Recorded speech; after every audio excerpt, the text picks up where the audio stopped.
Alright, back. I'm going to perform for you Larry Jennings' 7-Up from the classic Larry Jennings. So we're going to start off, we're going to, alright, what I'm going to do is, I'm going to take the card. You have a signed card, right? Place the card back in, and you can see exactly where it is. Okay, so what I'm going to do is show you that it's right there. Put it on the bottom of this packet here, okay? And we'll set the deck down on top of it. We'll show you it's not on top. Okay, watch. It's going to press that button, and your card's actually going to go through the deck. You'll hear it. See, it pops right onto the top. Is that beautiful? So we'll do that again. We'll place the card into the middle, a little bit further down near the bottom. Now watch. It's going to rise up. It's a few cards from the bottom. Okay, so watch. It's going to rise up visually, just like that. Now it's about halfway down. It's rising all the way to the very top of the pack. Okay. Now we'll do that again. We place it so that it's second from the top. Okay, so it's not on top. But then we go like this. It comes back to the top. Okay. So again, we'll put it so that it's second from the top. See, it's not on top. It's second from the top. Even if it's only second from the top, it'll rise right to the top. Very cleanly. Is that clean? So now we'll do that again. Place it into the middle of the pack, and then show the top card, the Queen of Hearts. Okay, watch. Even though it's not on top, I can just snap. I can make it go to the top. Clean. Now we'll do that again. We'll take the card, put it into the middle. You can see it's very cleanly going into the middle of the pack. It really is. Now I press that button, and it's going to go right to the top of the pack again. Okay. Now I'll do that again for you in case you missed it. We take the 4, we put it into the pack. Now we know that it's not on the top of the pack. Okay, so watch. I'm just going to make it jump. This time only jumps second from the top. Not clean? Now we'll take it and we'll make a little bend in it so you can see that it's got a gambler's crimp in it. See the bend? Now watch. Press that button and it jumps. I say go right to the very top of the pack. Just like that. Alright, now I'm going to give you an explanation for that. There's a lot of sleights in it, so I hope you guys are not afraid of sleights. Most of my followers love sleight of hand. This one's got quite a few moves in it. It's another great example of structure within the ambitious card routine. That's why I wanted to show it. So there's a lot of things you can do to adapt this into your ambitious card routine. In his book, Classic Magical Larry Jennings, he says, this will fool magicians, and it will, but I think our goal as magicians should not be to only fool magicians. It should mainly to fool laymen, right? But I understand what he's going for. When you hang out with magicians all the time, of course you're going to fool them, or you enjoy to fool them, right? But I don't know if that fooled you, but hopefully it did. But now I'm going to explain it. I'm going to tip it. So you start off. You have you show all the cards. You have them select and sign the card. It doesn't matter if you see it. For this one, you don't have to look at it, so it's not a big deal. When they put it back in, you tell them to put it back in the middle of the pack wherever they want. They're going to put it back in the middle. Now, when you come over to show it, you'll show it cleanly like this.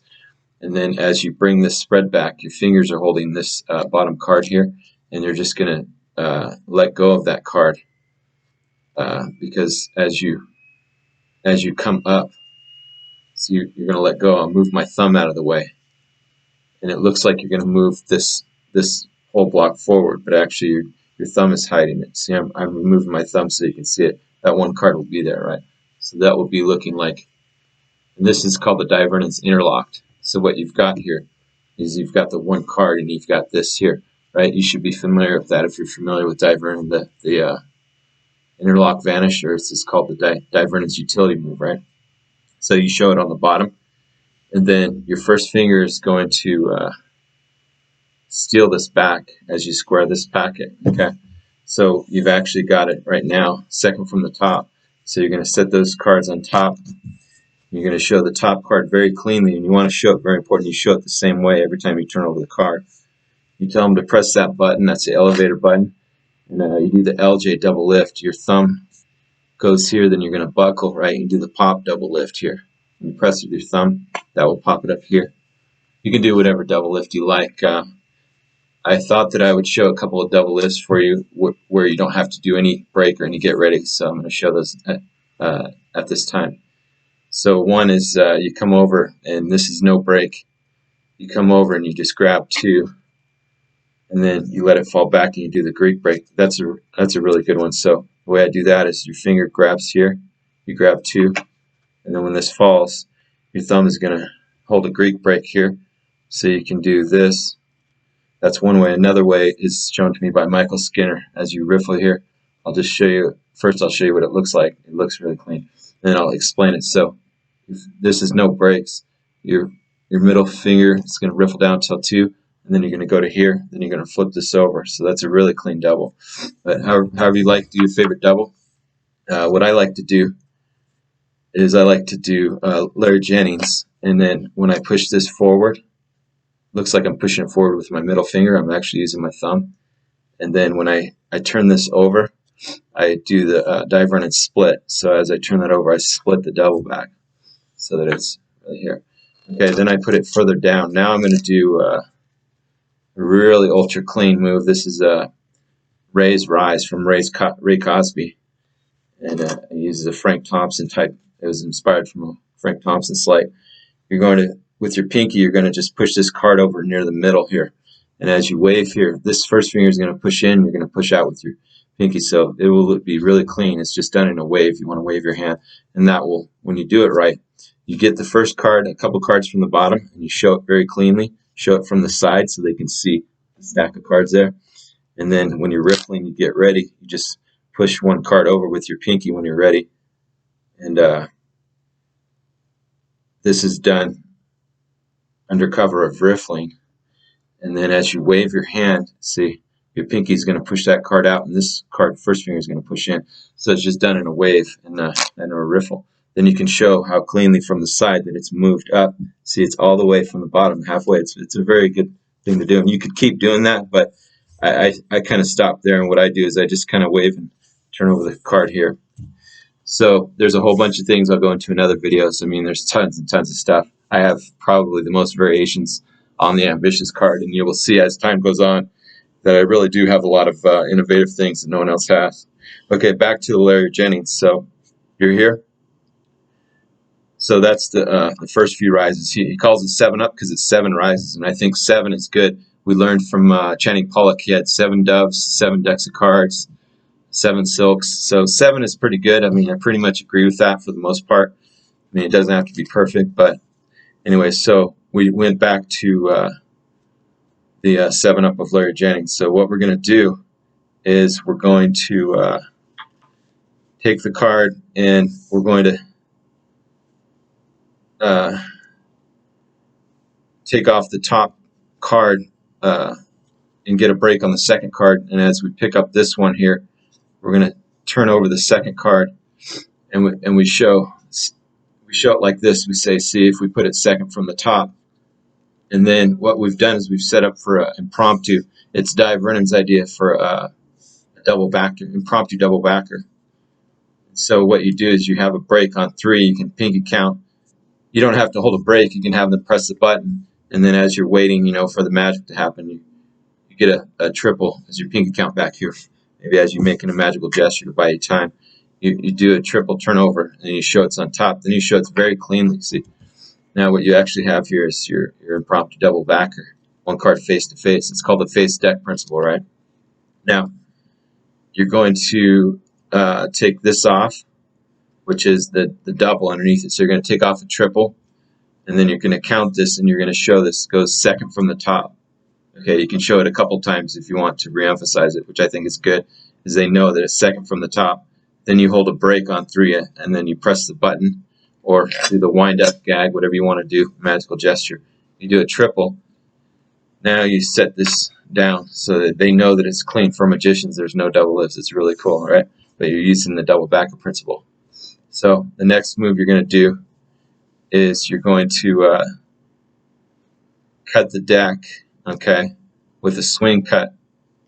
And what I like to do is I cut about 2/3, and then I riffle, holding a in jock here, so they can see it. Do it very slowly. Okay, I'll put some cards, then I'll put some more, so they know it's in the middle, right? You can show it's not on top if you want at this point. But what I do is I pick up on the in jog, but not right away, because you want to wait, you know. You show this card, pick up on the in jog, turn this over. You're going to do a top cover pass. Okay, the top cover pass is like this, and you're going to do it under the cover of doing a dip and a riffle. Okay, using the dip and the riffle, because it doesn't look like you're doing anything but squaring the deck and riffling a little bit, right? Now what I do is I pull up on the back 3 cards because I can see the face down one, and I go like this, and I do the paintbrush change. So that's really clean, right? Then the next phase, you have the impromptu double backer of Darin. You have that still in place. You're going to take this card, you're going to put it into the middle, okay? And when you dribble these cards on top, you're going to do the same thing pretty much, but you want to be careful not to show that. You're going to hold a break on it, okay? And now what you're going to do is you're going to make a pass, but as you make the pass, really lightning fast riffle pass, as you do that, exposing it, you're going to hold a break between the packets because you still have your 2 cards that are face to face. So as you riffle and do the riffle pass, you're going to hold a break between the packets.